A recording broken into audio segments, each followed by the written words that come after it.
This episode is brought to you by LinkedIn. Psst, healthcare pros, word's out, and it's too good to keep quiet. Look, LinkedIn is revolutionizing job hunting, making it possible to search by specialty, shift preference, and salary. Endless scrolling is out. Whether it's a mental health therapist or dental hygienist, finding the perfect role is faster and easier than ever. Head to linkedin.com/healthcare and start your search today. ராகவில் கீதாவுடன் மர்ம தேசம். ராகவில் இது மர்ம தேசம். சொல்லுங்க, அதுக்கப்புறம் என்ன நடந்துச்சு? அப்ப நான் வந்து என் கணவர் கொஞ்சம் தெளிஞ்சோடனே நான் அவர்கிட்ட சொன்னேன், இந்த மாரி வந்து சொன்னாங்க, எனக்கு கொஞ்சம் பயமா இருக்கு, வாங்க போயிடலாம் அப்படின்னு. அதுக்கு அவரு வந்து இல்ல, நானே வந்து என் ஃப்ரெண்டை வந்து ரொம்ப நாள் வச்சு பாக்குறேன், எப்பயாவது தான் இந்த மாதிரி நாங்க வந்து லேப்பா பண்றோம், ஸோ நான் போக மாட்டேன் அப்படின்னு சொல்லிட்டு சரி வந்து பேசிக்கிட்டு நாங்க இது பண்ணிக்கிட்டு இருக்கோம். நாங்க வந்து நார்மலா தான் பேசிக்கிட்டே நாங்க ஒரு இருக்கு, பட் தெரியாத மாதிரி நாங்க இருக்கோம். ஆனா அவரோட ஃப்ரெண்டு வந்து சரி எங்ககிட்ட பேசினாலும் ஒரு சைட்ல வந்து அதை பார்த்துக்கிட்டே இருக்காரு, அது என்ன பண்ணுது அதை வந்து கவனிச்சுட்டே இருக்காரு கணக்குல. அதுக்கப்புறம் இவரு வந்து ஒரு மாதிரி ஆக ஆரம்பிச்சாரு மறுபடியும். அப்ப நான் அவர்கிட்ட கேட்டேன் என்ன ஆச்சு. அப்ப அவர் சொன்னாரு, அங்க இருக்கிறது வந்து ஒரு ஃபாரின் ஒர்க்கர், அவரோட ஆவி அது. அவர் வந்து என் கூட பேசுறாரு, என் கூட கம்யூனிகேட் பண்றாரு, என்கிட்ட அழுவுறாரு அப்படின்னு. நான் சொன்னேன், நீங்க அது வந்து கண்டுக்காதீங்க, அவர் என்னமோ பேசிட்டு போட்டு பரவாயில்ல, நீங்க கண்டுக்காதீங்க, நம்ம வந்து போலாம் அப்படின்னு. ஆனா அவர் வந்து நவரல நடக்கல அப்படின்னு அப்படியே ஃப்ரீஸா நின்று அப்படியே நிக்கிறாரு. அவர் மைண்ட்குள்ள வந்து பேசுறது விளங்குது எனக்கு.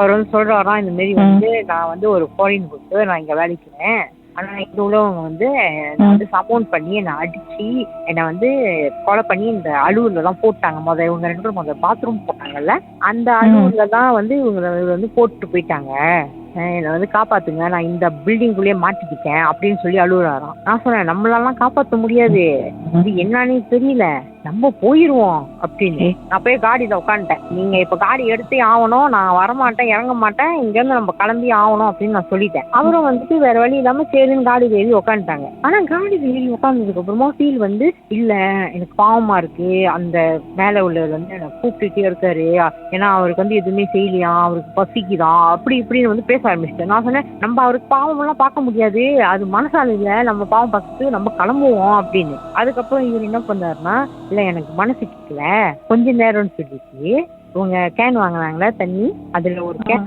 திறந்து காடியில இருந்து இறங்கி போய் அந்த அலூர்ல வச்சுட்டு வந்தாரு. வச்சுட்டு வந்த வேகத்துக்கு என் கூட காடியில இருந்தவர் வந்து கத்துறாரு, சீக்கிரம் சீக்கிரம் சீக்கிரம் காடி எடுங்க, கோடி எடுங்க, கோடி எடுங்க, சீக்கிரம் சீக்கிரம் சீக்கிரம் சீக்கிரம் காடி தான். அவரு எனக்கு பின்னால உட்காந்து இருக்காருன்னா என் சீட்டை போட்டு குத்துறாரு, விடுங்க விடுங்க விடுங்க.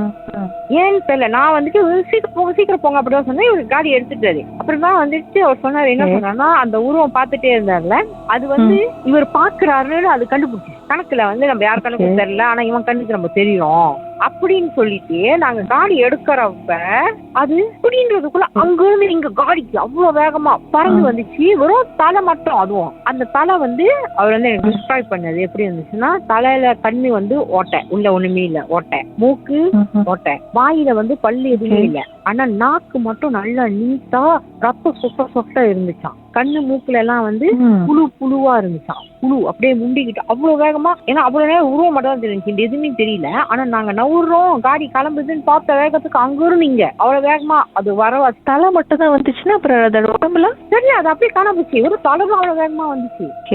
ஒரு வழியா வெளியாயிட்டோம். வெளியானதுக்கு அப்புறம் என்னன்னா, அந்த இடம் வந்து நாங்க இப்ப கடை வரிசையில இருந்து இப்ப நாங்க மெயின் ரோட்டுக்கு போனோம்ல, நம்ம மெயின் ரோட்டுக்கு போனோம் அப்படின்னா இந்த பக்கமே நம்மளால போக முடியாது, முன்னுக்கு போய் யூ-டர்ன் பண்ணாதான் மறுபடியும் அந்த சைட் நம்ம வந்து போக முடியும். அப்ப வலிக்கு யூ-டர்ன் பண்றதுக்கு இந்த பக்கம் போயிட்டு யூ-டர்ன் பண்ணிட்டு இப்படி வந்துகிட்டு இருக்கிறப்ப பின்னால உட்கார்ந்தவருக்கு வந்து எனக்கு அது இப்ப தெரியல, அவருக்கு வந்து ஏதாவது ரசம் படிச்சா, ஆனா கத்திக்கிட்டே ஒரு லேடி வாய்ஸ்ல வந்து கத்திக்கிட்டே வந்துட்டு இவர் காடி ஓட்டுறாரு, இவர் கழுத்தை வந்து புடிச்சிட்டு காடியை நிறுத்து அப்படின்னு கத்துது. முன்னுக்கு எதிரி வந்து அவர் கழுத்தை வரைக்கும் பிடிக்க வந்தாரு. அப்ப இவர் வந்து பேனிக்ல வந்து கையை வந்து தட்டுறாரு, அவர் எடுக்க மாட்டேன், ஏன்னா கழுத்தை வேற பிடிச்சிக்கிட்டு இது பண்ணுவோம். நான் என்ன பண்ணுவேன்னா, பேக்ல குங்குமம் இருந்துச்சுல, அதை வந்து அவர் கையில வந்து தேய்ச்ச வேகத்துக்கு வந்து அவர் வந்து கை விட்டுருவாரு, கழுத்துல இருந்து கையை விட்டுருவாரு. விட்டுட்டு நான் என்ன பண்ணிடுவேன், பின்னால நான் கை இது பண்ணி அவர் மூஞ்சிலையும் தேய்ச்சிட்டு நான் வந்து வந்து என்ன இப்ப உங்களுக்கு அப்படின்னா நிறுத்து காடியை நிறுத்து அப்படின்னு மட்டும் தான் கத்திக்கிட்டே இருந்தாரு. நான் என்ன பண்ணிடுவேன், டக்குன்னு வந்து அவரை வந்து அரைஞ்சிருவேன்.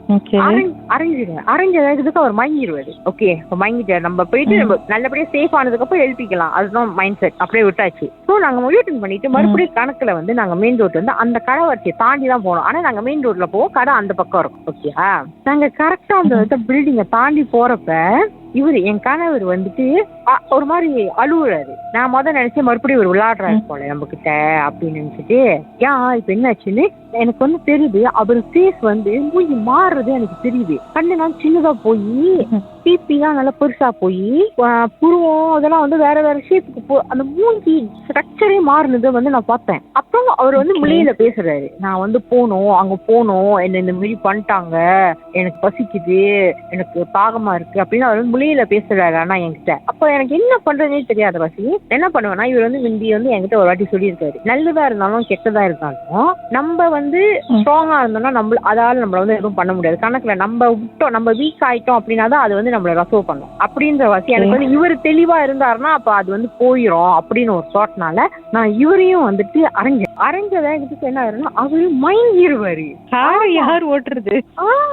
அதுதான் கால் வந்து ஸ்டீல் எஸ்கலேட்டரே இருக்கும், கை வந்து ஒரு சைட் கை மட்டும் வந்துட்டு ஸ்டீரிங் மேல இருக்கு. ஆனா அது மூலமா வந்து குவாட்டா கிடையாது, சும்மா கை இருக்கு. I can feel. ஸோ எனக்கு பேனிக். ஏன்னா நாங்க இப்ப முன்னுக்கு போய்கிட்டு இருக்கோம், அது ஒரு கட்டத்துக்கு அப்புறம் வந்து முன்னுக்கு வந்து ஒரு ரவுண்டு போட்டு ஒண்ணு வருது. அதுல மறுபடியும் ரவுண்ட் போட்டு எடுத்து முன்னுக்கும் நேரா போகணும். இப்ப நாங்க எடுக்கிறோம்னா அந்த ரவுண்டு போட்ல போய் இடிக்க வேண்டியதான். நான் வந்து அவர் வந்து குளுக்குறேன், எழுந்துங்க காடி போகுதுன்னு. நிச்சயமா சொல்றேன், இது எத்தனையோ செகண்ட் முன்னுக்கு விட்டோம்னா இன்னும் ஃபியூ செகண்ட்ல கரெக்டா போய் இடிச்சிருக்கோம் காடி. அதுக்குள்ள அவ்வளவு வேகமா ஒரு ரவுண்டு போட்டு எடுத்தாரு. அதுக்கு அப்புறம் தான் நம்ம வந்து பார்த்தா அவர் மறுபடியும் வந்து ஐயா அவரு தான் வந்து காடியை திருப்பினது. யார்கிட்டயாவது சொன்னா நம்புவாங்கன்னு தெரியல, காடி ஓட்டினாரு அப்படின்னு சொன்னா.